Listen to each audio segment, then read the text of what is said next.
Great to see you again, Leo. It's April 2014. I'm Dadhichi, and I'd like to talk a little bit about passion this month.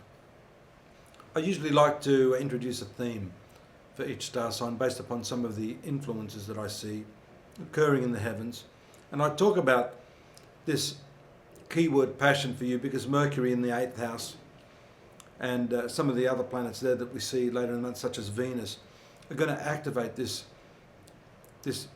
passion within you. Now, I know what you're thinking, sexual passion. Well, there's different types of passion. I think passion arises predominantly from the same space within us. But what I'm talking today about is the passion for what you do.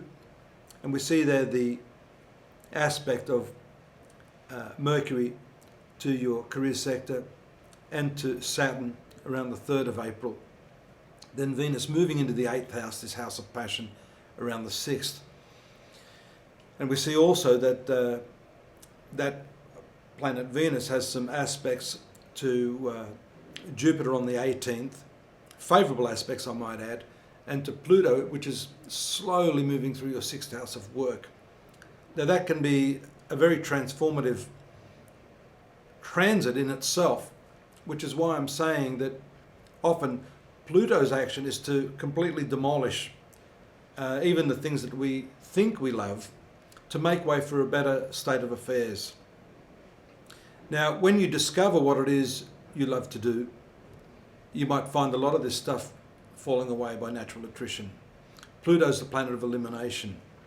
It's imperative for you to discover and understand the passion in your life by applying that to the things that you do. There again is another aspect. We see the stationary retrograde. That's the apparent retrograde or reverse motion of Pluto in the 6th house of work practices. And a very important eclipse. There's 2 eclipses this month. The 3rd sector eclipse in the sign of Libra on the 15th of April, which is the sector of communication. So, being passionate and loving what you do has a lot to do with communicating that to the people around you. I often see people stuck in dead-end jobs. There is a growth path within that company, but they're too fearful of saying anything. There's some other component of that particular work or industry that they're in that they'd be better suited to, but for fear of speaking up. And that's not something you're afraid to come forward in, is it? So this is a matter of talking about that, expressing that, sharing your ideas with people, particularly as we see that eclipse on the 15th. Mind you, that might not be so easy because you've got the right angled aspect on the same date from Mercury to Pluto. But these are all what I would call eliminative processes.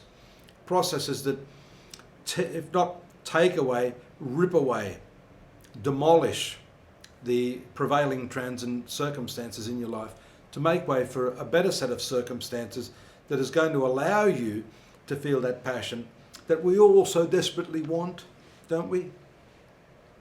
What else do we see there?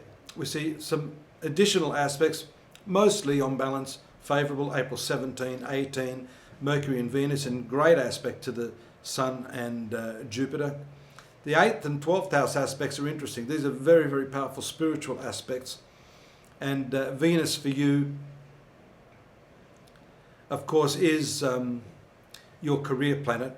So that shows a bit of a mixing up of the patterns of career and social life to your advantage.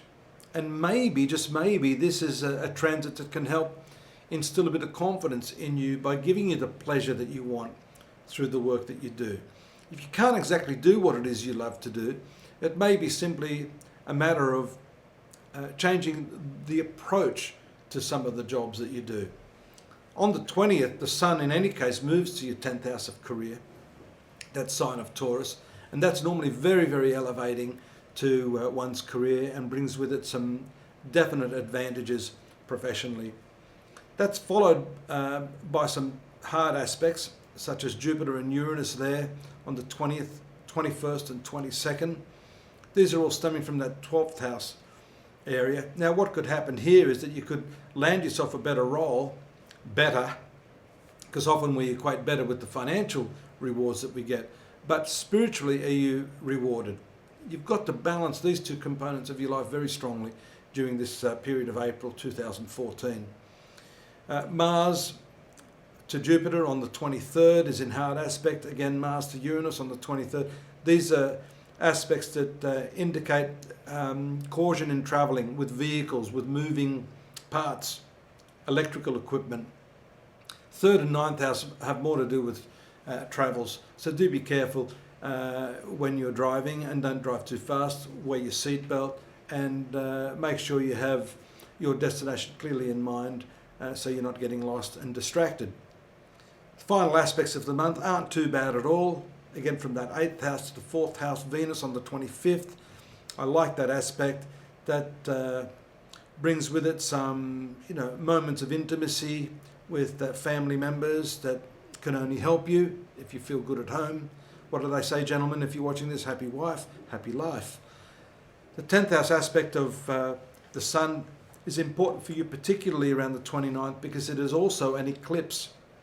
And that, along with the fact that you can be elevated at this time, it can bring with it some immense responsibilities. If you're up to the task, this is the time when, as long as you're enjoying what you do, this can be a very, very favourable period for you indeed. On that note, I'll leave you. Hope to see you here again next month. But please do join me at astrology.com.au, where you can find more detailed information on what's happening this month, next month, and for the year for that matter. Take care now. Bye.